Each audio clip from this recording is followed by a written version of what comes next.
Hey guys, it's Katie. Today I'm going to be bringing you a current favorites video. It's been a while since I've done one of these on my channel. Few months, I think definitely before I moved. That's for no reason in particular. I've just been busy / I guess I haven't been, I don't know, exploring or experimenting with too many new things. I haven't been wearing makeup all that often actually. Today I have a full face, but that's neither here nor there. So I have just kind of a few random bits that I've been enjoying over the months, so let's just talk about it. I'll kick off with the beauty products because that might be what most of you are interested in. I don't know. I have two different perfume combinations that I want to start with. We all know I'm obsessed with perfume and scent, and I've been digging these two combos lately. The first one is what I'm wearing today, which are two Jo Malone scents. We have Jo Malone English Pear and Freesia mixed with Jo Malone Wood Sage and Sea Salt. It doesn't really matter, I don't think, which one you put on first and then which one you put on top, but for the record, I've been doing the pear and then the Wood Sage on top. Jo Malone's fragrance line in general is meant to be layered. It's like designed to be that way. Most of their scents are pretty singular. And then you can kind of mix and match fruity, floral, spicy, whatever. There's just something about this. The English Pear and Freesia is very fruity. That pear scent is very strong and it's a bit sweet and sometimes a bit too overpowering. As much as I love it, it can be a bit much. And so I decided one day to put the Wood Sage on top, which has a much more like neutral, kind of masculine. I mean, it definitely has, there's like a salty, misty scent to it, which sounds kind of bizarre. You'll know what I mean if you've smelled this before, but together they just layer really, really beautifully. The Wood Sage kind of brings down some of that fruity sweetness in this guy and just makes it like a really nice, soft, pretty fragrance. The other fragrance combo that I've been loving is a mixture of these two. So this is my favorite scent of all time, one of two. I've talked about this before. It's by Kilian and it's called Back to Black. It's the most sexy fragrance I've ever smelled in my entire life. It's tobacco, vanilla, and honey are kind of its main components. I die every time I smell it. Like, I'm so in love with it this many years later. Another fragrance that I have that's another kind of luxury one is this guy. It's Bond number 9. It's Chinatown. I don't know the notes in this. I should probably look that up. This one to me is very powdery. It's very feminine. It's a bit sweet, it's a bit powdery, it's a bit floral, and it kind of smells like nighttime. I really like it, but lately I've kind of been feeling like, I don't know, does that smell weird on me? Or I don't know, I haven't been finding myself being super obsessed with it, which kind of makes me sad because it's not cheap. So I was like, you know what if I try to marry these two? Because this one is so sexy with like that tobacco and that honey. I thought it might toughen up this a little bit, and sure enough, it does. They both have like a creamy and luxurious perfume scent to them. They're both really, really high quality scents.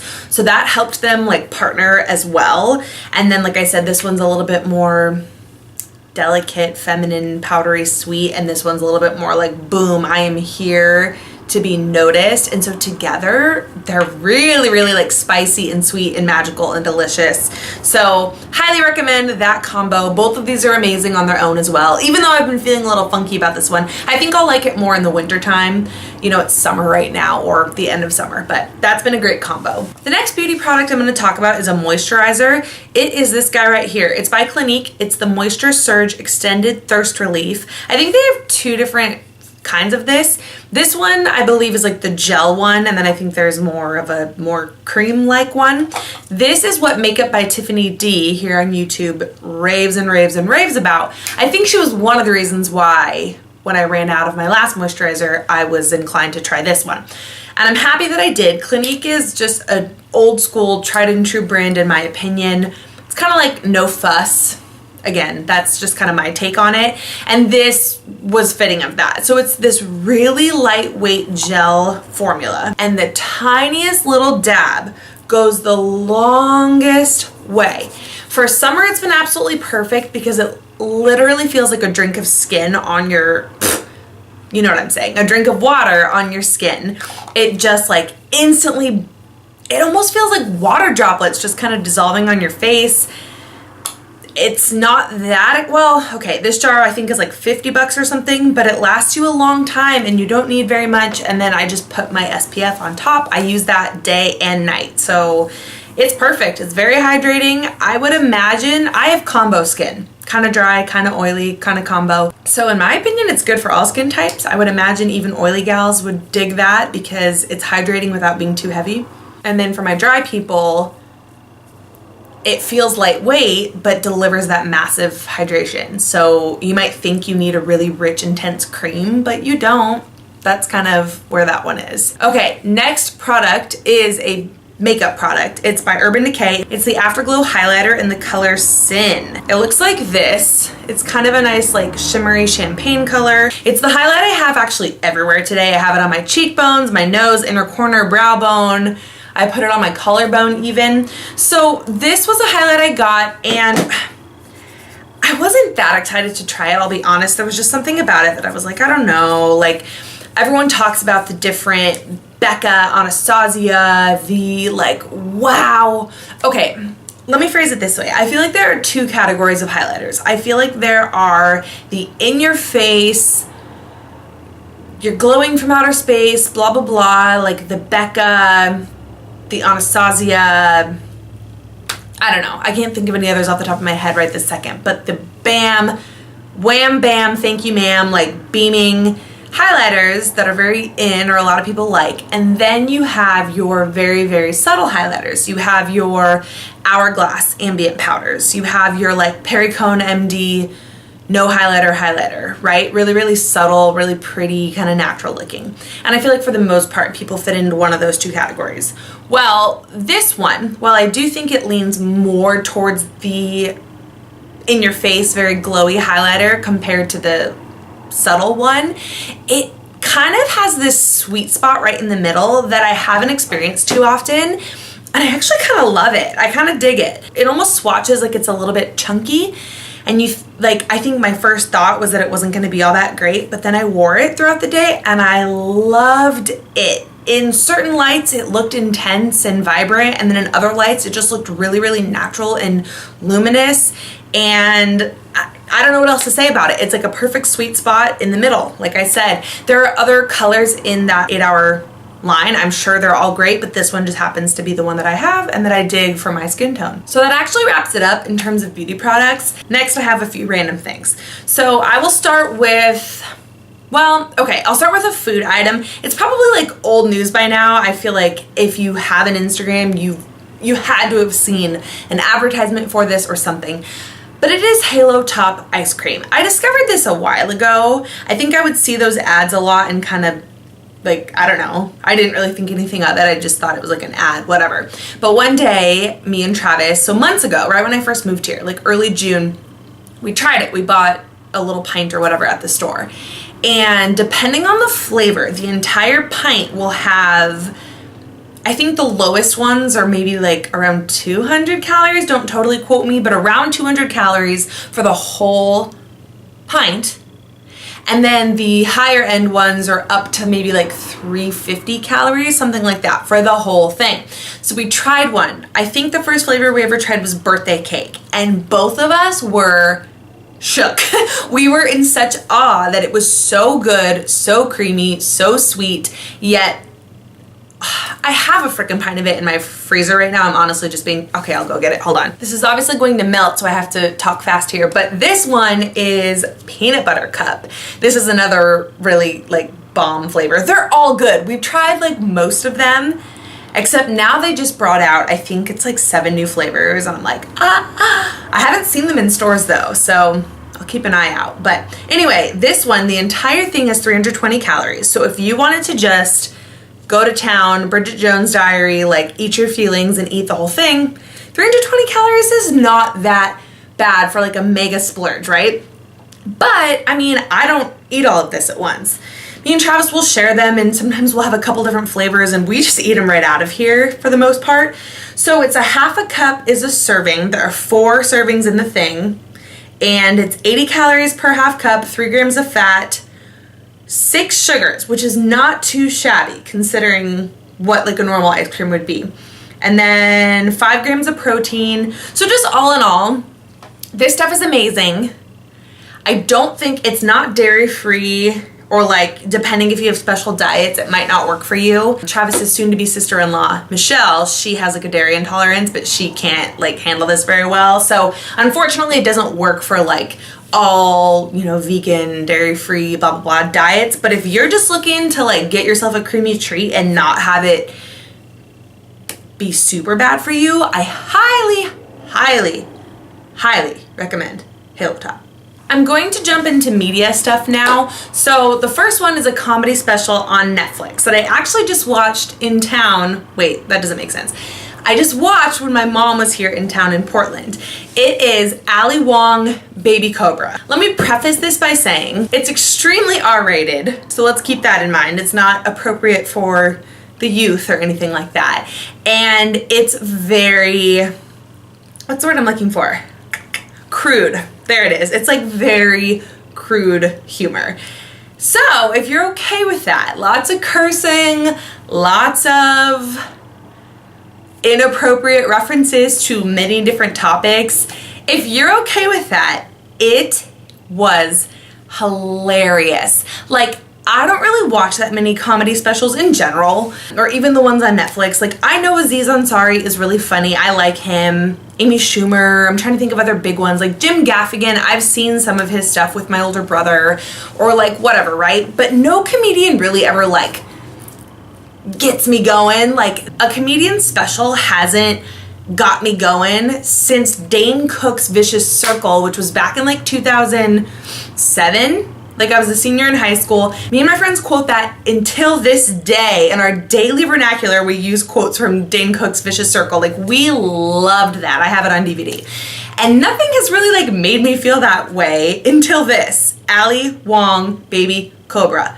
It is hilarious. I also love that she's a female in comedy. She's also really pregnant in that special. I think she's like 8 months pregnant, and she's like a really petite little lady. And so it was hilarious. Travis watched part of it with us and he was cracking up too. Like, I feel like it's humor for everyone. Again, as long as you're cool with like crude, rude humor, like, you're gonna dig it. Trust me, it's so funny. It's on Netflix. Check it out. So the only place left to go from here is music, and I don't want to spend forever, but I do have a few things to kind of talk about. The first one, well, I'm gonna get to Taylor Swift's new single, but I'm going to start off with just a couple. So some honorable mentions here. I freaking love Demi Lovato-Sorry Not Sorry.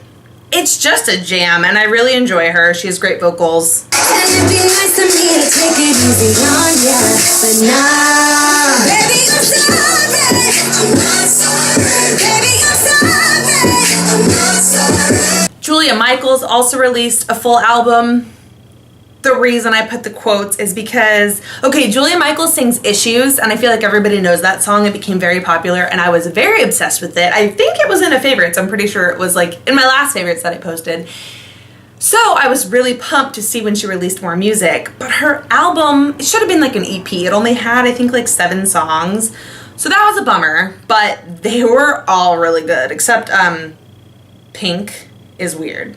Still catchy though. Worst in Me was probably my favorite off of that little EP album thing. So definitely check out Julia Michaels' music because she's really good. I know we can fix these kinks, but the worst in me doesn't want to work on things. But the best in me wants to love you. But the worst in me doesn't want to. Okay, next 2 songs. The second one being Taylor, so we're getting there. I don't want to get emotional in this next clip, but these things do make me a little bit emotional, specifically the first one I'm going to talk about, and that would be Kesha's song Praying. So I don't know a ton of the whole Kesha story. Google it if you're interested. I am sorry that she had to go through all that stuff. Like, I'm rooting for her, I'm in her corner, but I'm not here to talk about that. I'm just here to talk about the first single that she released in like a million jillion years. Not really, but in a long time, because she had been going through some pretty intense stuff with her old producer who, allegedly like sexually assaulted her, something to that extent, and then she was under contract by him, so she couldn't release any music. whatever. There, I said I wasn't going to explain it, but I kind of just did. So she finally got out of that contract or won her lawsuit. Again, I don't know the details. Google those things. But she came out with this single called Praying. When I heard this song, I literally would listen to it for like, this was back when I still had my summer job, which just ended, by the way. And my commute would be sometimes up to like an hour and a half or 2 hours some days, just one way. And I literally listened to the song on repeat, like the whole drive, a few days. So if you haven't heard it, definitely check it out. It's called Praying. Again, it's by Kesha. I will say this. It's a powerful song, and the song is obviously to this guy who did this horrible thing to her. But just as an overarching theme, or for anybody else to relate it to their daily life, I would say it's like an anthem for anybody who has really, really wronged you and like hurt you to your core. Yet you come out kind of being the bigger person and being able to like look them in the eye metaphorically and say, like, instead of tearing them down and having it be like a diss track or whatever, you know, like rattling off all of their wrongdoings, more of like an empowering standpoint of saying, she says, I hope you're somewhere praying. Like, I hope you are changing. I hope, I'm literally just babbling. It makes me think very specifically of two people who are no longer in my life. That's a whole other kind of thing of why it makes me so emotional, but they are family members, and so that's a tough one. But I urge you to listen to the song in general because it's a good one. And then number two, to like, I don't know, if you just have somebody out there who did you wrong, but you do deep down kind of wish the best for them, or I don't know, just give it a go. It might help you kind of like feel something. Let me just play a clip. Oh. It's also a great running song, like, ooh. You brought the flames and you put me through hell. I had to learn how to fight for myself. I'm just saying this is the mission farewell. I hope you're somewhere praying. Oh, some say in life you're gonna get what you give, but some things only God can forget. So it's very intense, like I said. Yeah, I guess it's hard for me to explain, but it just makes me feel something inside every time I listen to it. So I definitely recommend it. Now on to another song that I have been anticipating for a long time. People who know me personally know that I'm a huge Taylor Swift fan. Now let me preface this. I've been a fan of hers since like the beginning. A lot of people, I think, didn't like her even in the beginning because she right off the bat got this reputation for being, you know, that all she writes about is boys and that's all she knows how to write and blah, blah, blah, blah, blah. And like, yeah, okay, she did write a lot of songs about boys, but like, first of all, 95 or more % of songs are about love. Actually, way more than 95, probably. Number two, she was young and you can definitely hear in her music how she's like grown and evolved and her sound has changed. Number three, I don't care what anybody says, like, the girl is smart. The girl is doing something right. She is like one of the most talked about people ever. She's one of the most successful, you know, artists in terms of selling her music and her tours and whatever. She's a brilliant songwriter. She's just brilliant. I buy what she sells, literally and figuratively. Now, I definitely see like kind of the bad stuff about her. Obviously, I don't know her personally. I doubt any of us really do, unless one of you happens to be like her cousin or something, in which case, hit me up. But when the whole Kim and Kanye drama happened and all of that, I definitely started to kind of see, what I'm trying to say is that even though I'm a huge Taylor Swift fan, I always have been, even when she rose during 1989 and everyone else in the world hopped on board, I was like, okay, well, I've always loved her, but welcome everybody onto the Taylor bandwagon. I don't like just blindly love her. I still give her like a full, thorough assessment, I guess. I still like judge it for what it is. I judge her music for what it is, her decisions, whatever, right? Just you know, as if my opinion really matters, but I'm just saying. So when the whole Kim and Kanye drama happened, I did kind of think it was sketch and questionable, and I was kind of like, what? Like, you know, and she came out and said, oh, well, he never actually showed me the song and yada yada, and then there's the Katy Perry stuff, and all this stuff that Katy Perry has said has really made Katy Perry sound like the bigger person, and Taylor has yet to kind of do that.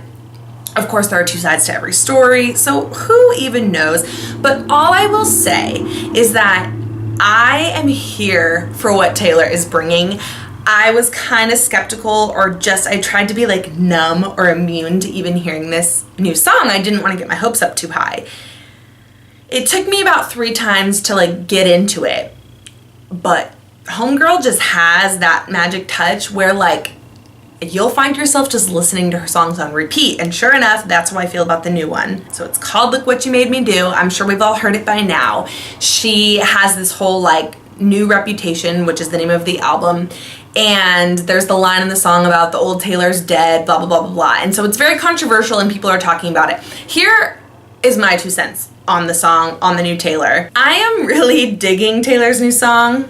I'm really anxious to see the rest of the album. I don't want it to be all about the drama and all about whatever. I want to hear her heartfelt songs about love, her relationship with Calvin Harris, the end of that relationship with Calvin Harris, her personal like growth, personal hardships that she had. I want to hear it all.